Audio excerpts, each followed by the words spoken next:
When I look at supply chain risk management, um, it's one of these topics where actually when I put my predictions for 2013, and I came up with a long list, which I eventually narrowed down to eight predictions. But supply chain risk management was on the list, and I decided not to put it on this year, mainly because I had already put it on the year before and had put it on in previous years.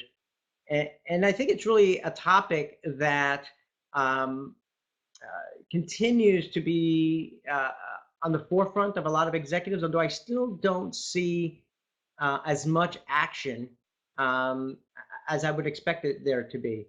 Um, for some reason, it's one of these things where a lot of companies react when there's some kind of disruption, and there's a lot of buzz and talk, but then people quickly forget. And I know when I talk to a lot of supply chain executives, it's something that's kind of fuzzy. Yeah, we think about risk.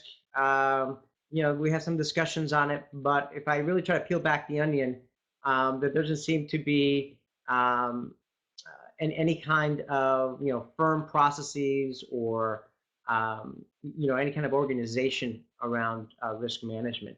So really, I'm going to talk about three things today, things to think about, and perhaps will spark some questions. Again, as I'm talking here, if you've got some thoughts, if you've got some questions, feel free to ask them via the Ask Submit a Question button or via the chat feature.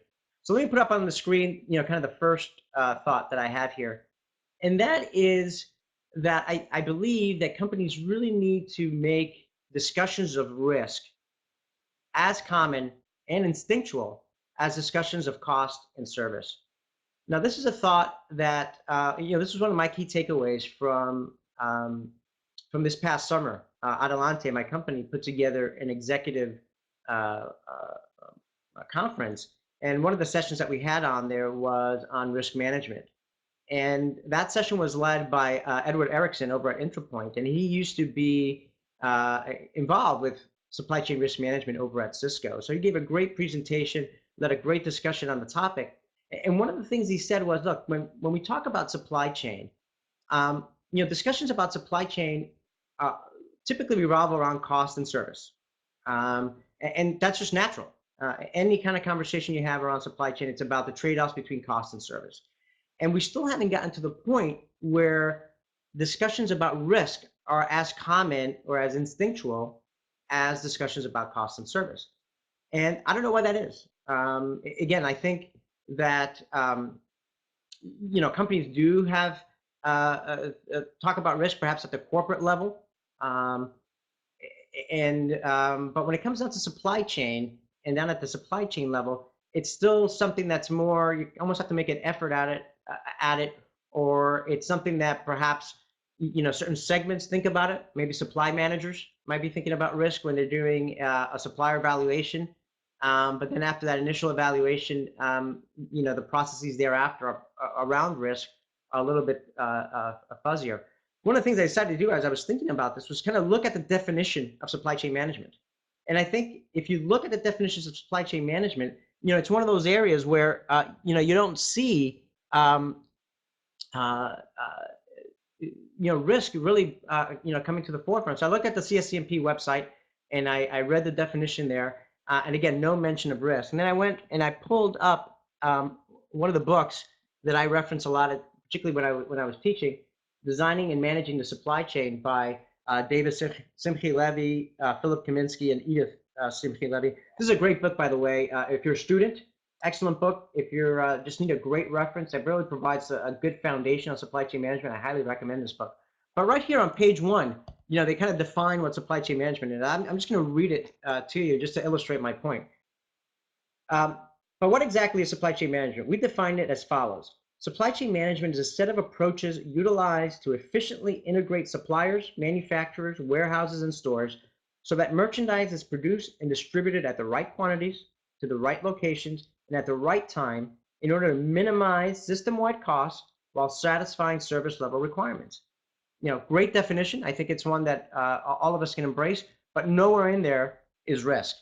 And I think, I guess the point I'm trying to make is that we have to rethink the definition of supply chain management, because as I look at supply chain management more and more, I equate it with risk management.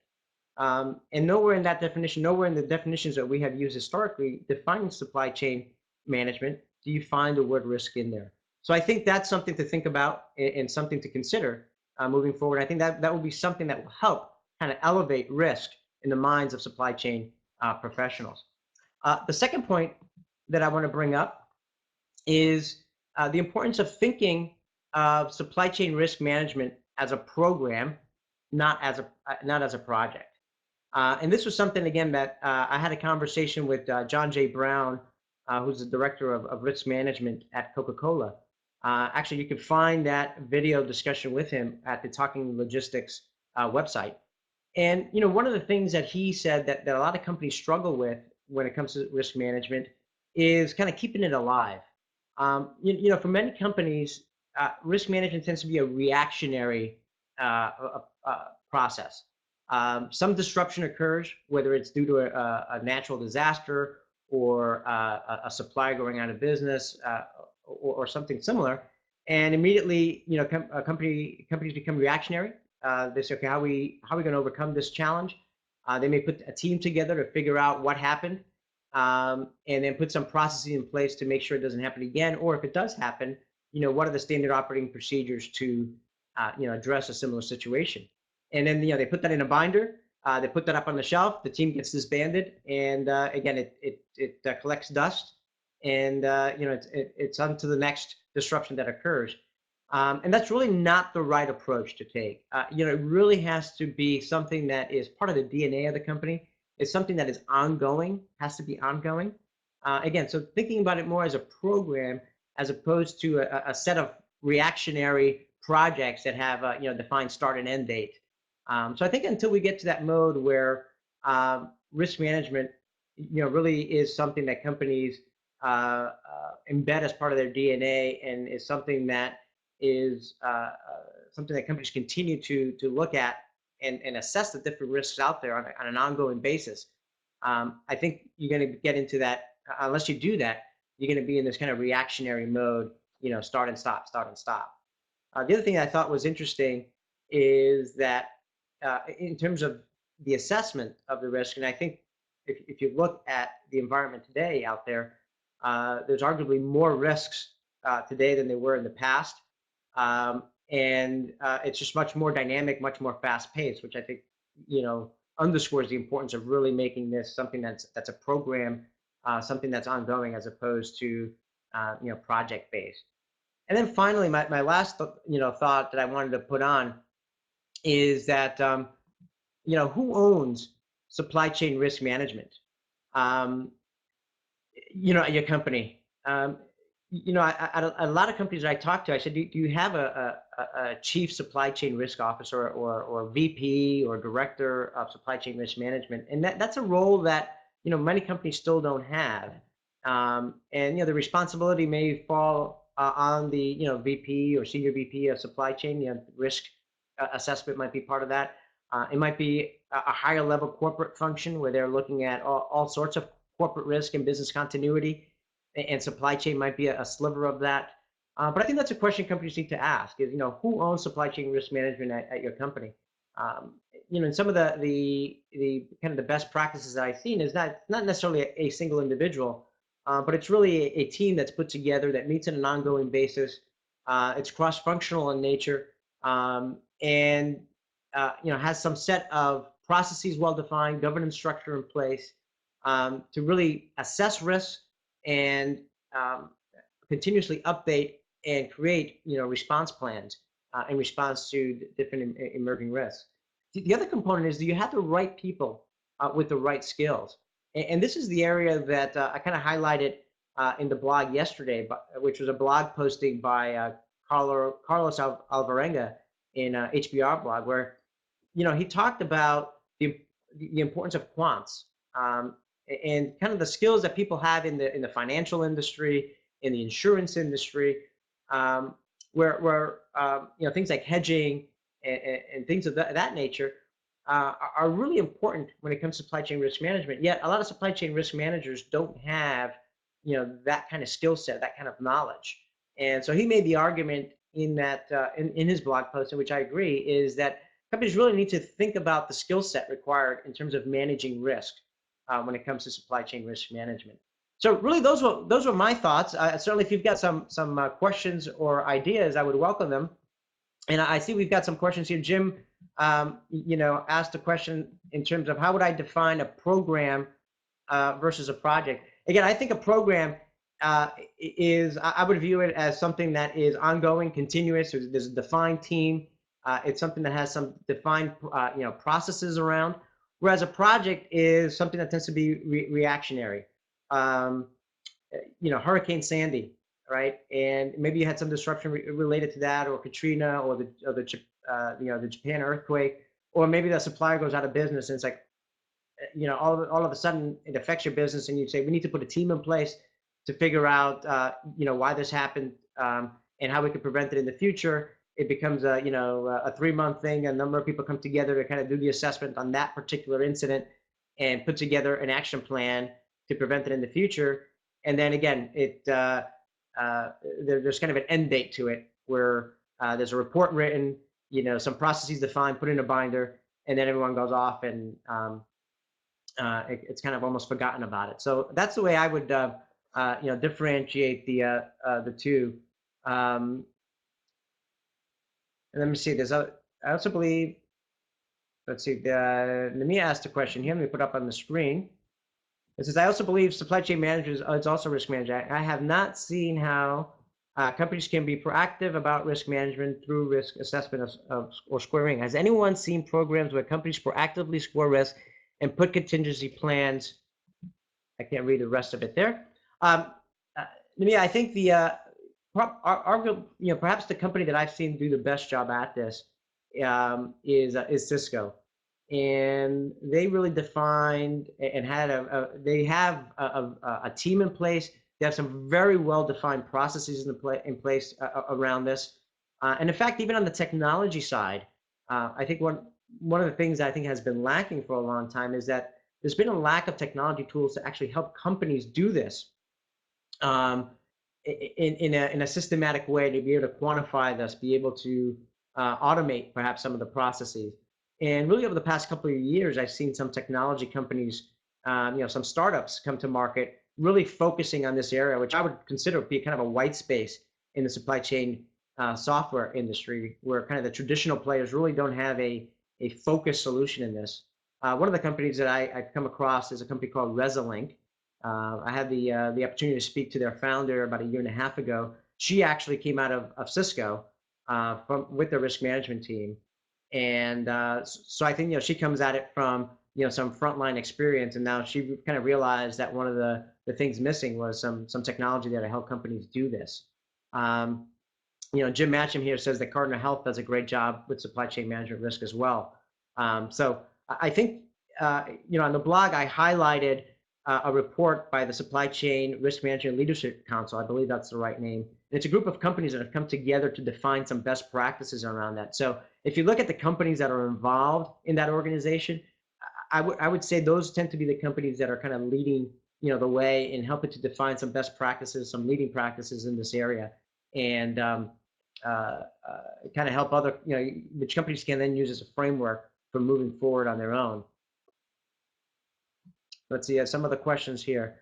Jim mentioned that's Cisco with a C, CISCO, the technology company versus the food company.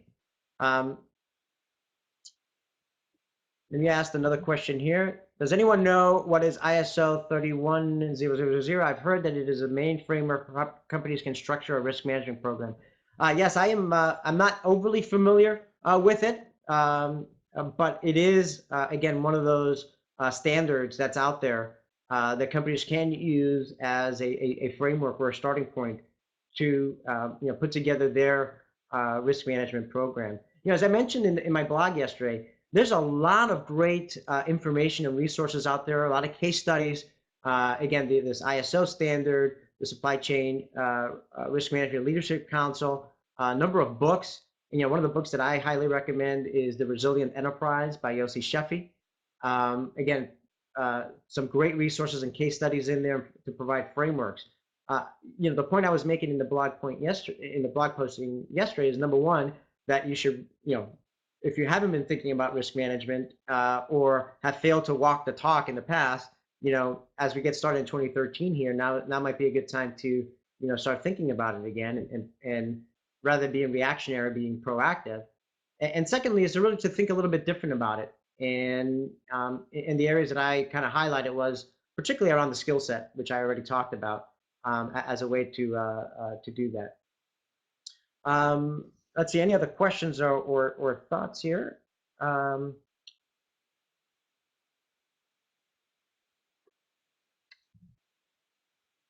Yeah, so Jim made a comment here. Great point, risk versus resiliency. This might be better language that can get folks aligned with it more quickly. Again, I think, one of the things that when I talked to John J. Brown at Coca-Cola, he said, if you ask 10 people what is supply chain risk management, you're going to get, 12 different answers.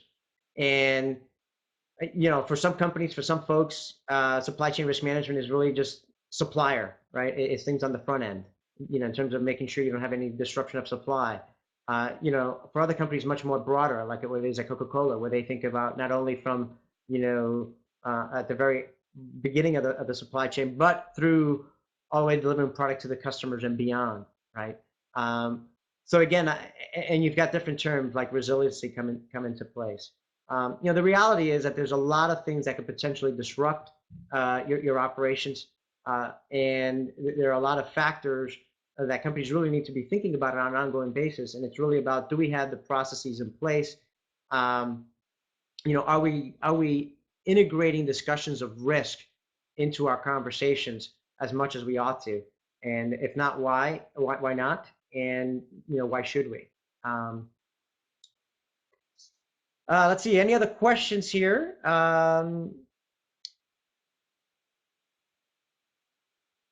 So I think with that, I'm going to wrap it up.